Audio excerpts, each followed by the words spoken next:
What is hatching, Toga Peeps? OldManTup coming at you today with the first ever episode of the Top 5. And today we are doing the Top 5 favorite Pokemon of all the times. For various reasons, whether they're competitive or sentimental, we are doing the Top 5. I was told by many people this is a quintessential need for a first Top 5-esque video. So that's what we're doing. And before we get started, I would like everyone to go and tell Mr. Rhyquinn thank you, because he donated the artwork for the series. So go thank him. He's a fantastic gent. And let's drop right into this top 5. Number 5. Okay, number 5 is going to be my first ever Pokemon, Charmander. And the evolutionary line, Charmander, Charmeleon, Charizard, all of them are fantastic.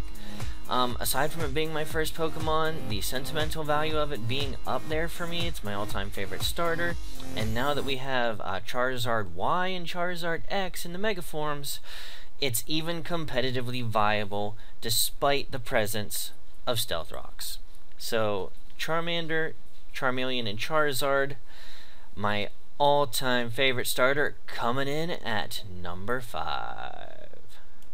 Number 4!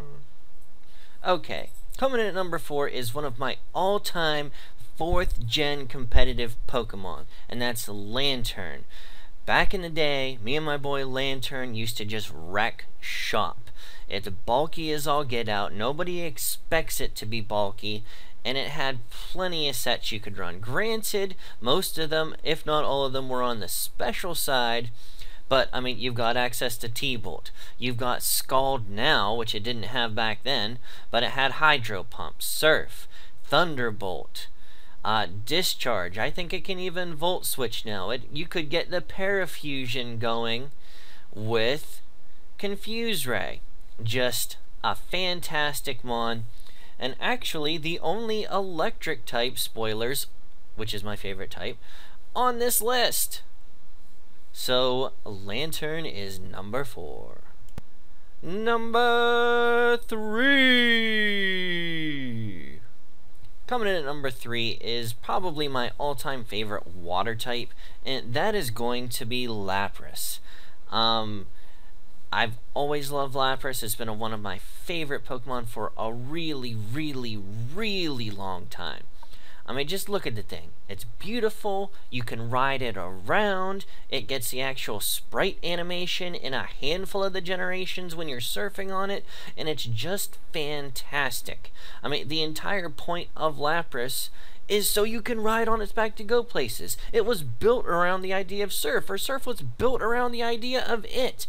Lapras is just a fantastic Pokemon with really good typing, and I just love it. So Lapras is coming in at number 3. Numero 2. Coming in at number 2 is Regigigas. Now I know what some of you are thinking. My god, Tup, Regigigas is such a booty Pokemon. And you know what, you're right. The slow start ability really, really, really, really, really sucks. A lot.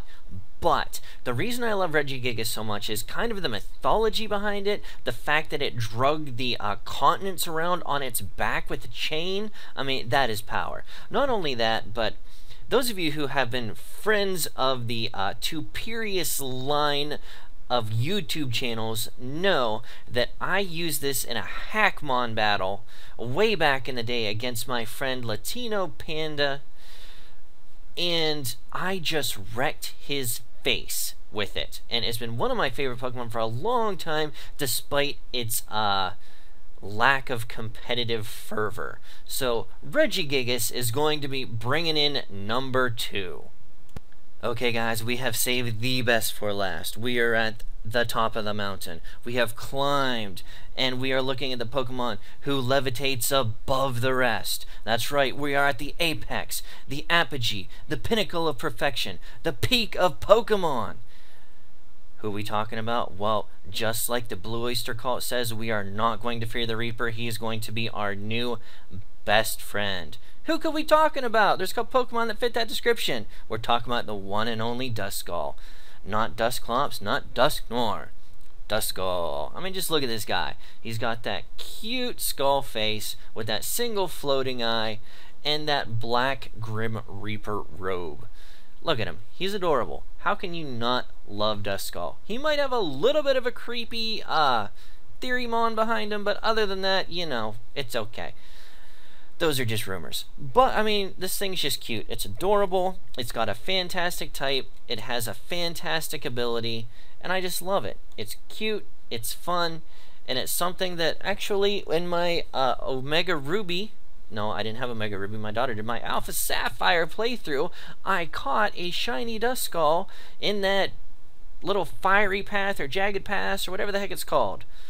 And I caught it and I loved it and I used it the rest of the game and it was fantastic. So, cuteness factor, sentimental factor, fantastic type factor, love it. Love it, love it, love it. Fantastically designed and everything. So, okay guys, we have made it through the first ever Top 5 countdown of Tup's favorite Pokemon. Let me know what you thought about this episode in the comments below. Let me know some of your top 5 favorite Pokemon, or just your top Pokemon. You can let me know so we can say how awesome Pokemon are and which ones we appreciate. So, alright guys, before you click away, be sure and like this video to let me know that you like it. And the more support we get, the quicker I can pump these out because it encourages me. Also, while you're down there clicking that like button, go to the description and click on the link to Rhyquinn's channel and subscribe to him for all the fantastic hard work that he put in to help me getting this episode and future episodes out with artwork and graphics. That was fantastic of him, and I cannot say anything more about him than he is wonderful, and you will love the content he provides as a content provider. So go sub to him because he is a man beast. Alright guys, this has been OldManTup, and we will catch you on the flip side. Peace.